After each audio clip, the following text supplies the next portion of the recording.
আসসালামু আলাইকুম। M A শান্ত কিচেনে সবাইকে স্বাগতম। আশা করি সবাই ভালো আছেন। আলহামদুলিল্লাহ আমিও ভালো আছি। আজকে আমি 1 পাউন্ডের একটা কেক বানাবো, তাই আমি কেক বানানোর জন্য যা যা নিয়েছি সেগুলো আপনাদের সাথে শেয়ার করছি।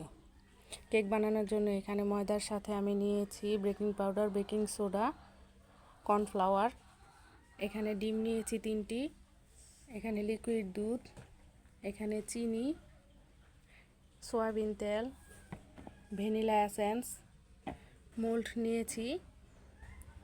তো ভিডিওটির সঙ্গেই থাকুন, কিভাবে আমি কেকটা বানাই দেখতে থাকুন। প্রথমে আমি ডিমগুলো ভেঙে নিচ্ছি। সাদা অংশটা রেখে ডিমের কুসুমটাকে দিবে। এই যে সাদা অংশটা নিচ্ছি, কুসুমটা আমি কিভাবে রেখে দিচ্ছি, কারণ কুসুমটা আমি পরে ব্লেন্ড করে নিব।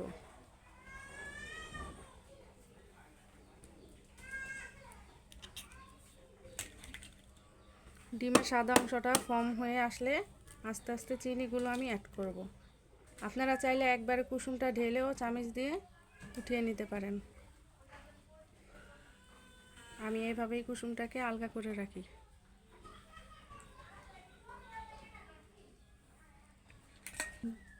ডিমের সাদা অংশটা নিয়েছি, এবার আমি এটাকে বিট করব। দেখতে থাকুন, যে পর্যন্ত ফর্ম না হচ্ছে সে পর্যন্ত বিট করতেই হবে।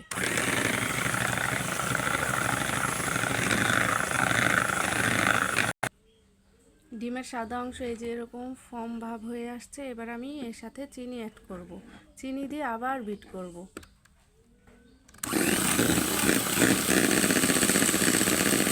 চিনিটা আমি একবারে দিব না, চিনিটা আমি 3বারে দিব, অল্প অল্প করে, তা নাহলে চিনিটা গলতে সময় লাগবে।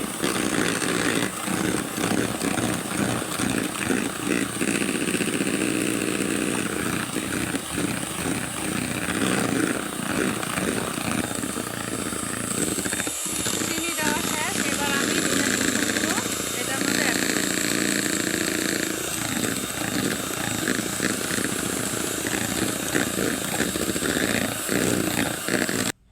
ডিমের কুসুমটা বিট করার পরে এবার আমি দিয়ে দেব সয়াবিন তেল পরিমাণ মতো।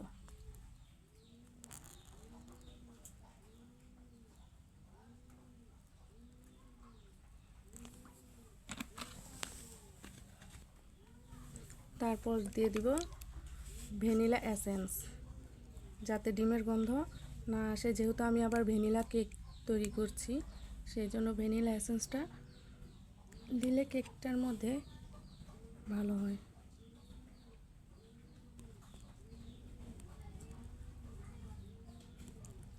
আমি 2-3 ফোঁটা ভ্যানিলা এসেন্স অ্যাড করে দিলাম। এবার এটাকে বেশি বিট না, অল্প বিট করলেই হবে।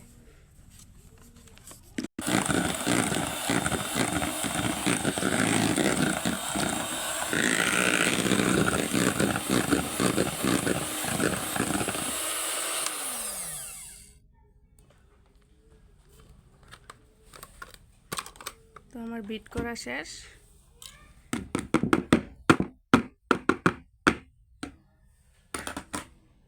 এবার চেলে রাখা ময়দাগুলো এগুলোর সাথে অ্যাড করব। এটাও একবারে দিতে হবে না, আমি যেভাবে চিনি মিক্স করেছি অল্প অল্প করে, জাস্ট এইভাবেই ময়দাগুলোকে ধাপে ধাপে মিক্স করতে হবে, অল্প অল্প করে দিয়ে। মেন কাজ হচ্ছে স্প্যাচুলা দিয়ে এইভাবে ময়দাটাকে কেকের মিশ্রণের সাথে মিশাতে হবে, আলতোভাবে মিশাতে হবে।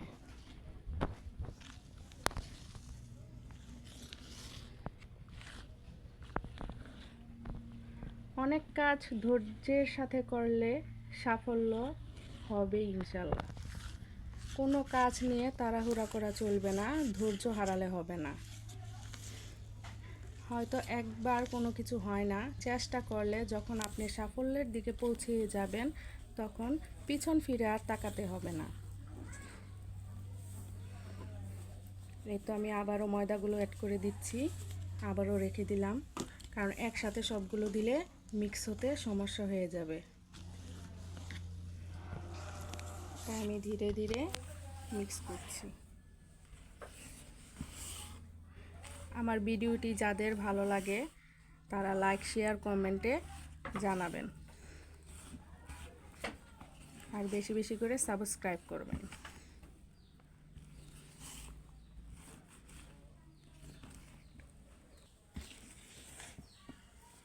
ময়দা মিক্স করার সময় যদি দেখেন এরকম হার্ড হয়ে যাচ্ছে, তাহলে লিকুইড দুধ বা একটু চিনির পানি গুলে এভাবে মিশাতে পারেন, তাহলে কেকের ডোটা নষ্ট হবে না।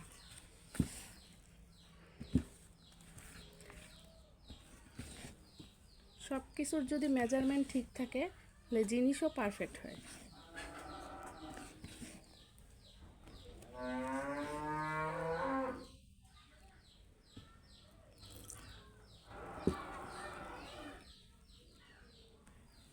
এই তো কি সুন্দর আমার কেকের ব্যাটারটা হয়ে গিয়েছে।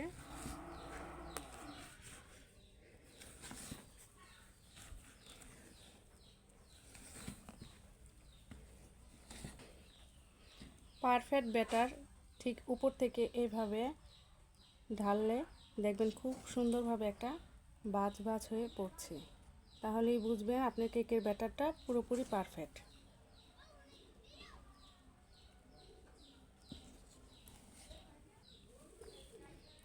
এবার মোল্ডে ডালার পালা।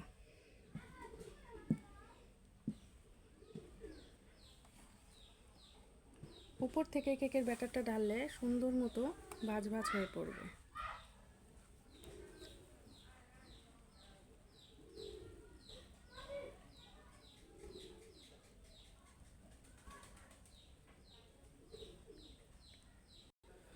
কেকের ব্যাটারগুলো মোল্ডে ডালা হয়ে গিয়েছে, এবার আমি ট্যাপ করে নিচ্ছি। এভাবে ট্যাপ করে নেবেন। ট্যাপ করে নেওয়ার পরে এরকম একটা শাসলিক কাঠি দিয়ে বাম্পসগুলোকে বের করে দিবেন, যাতে কোনো হাওয়া না থাকে। এই যে এভাবে ঘুরিয়ে ঘুরিয়ে আমি বাম্পসগুলো বের করে দিচ্ছি।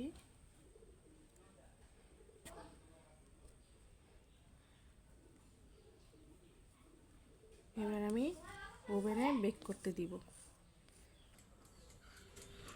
এই যে আমি উপরের নিচের রড গরম করতে দিয়েছি।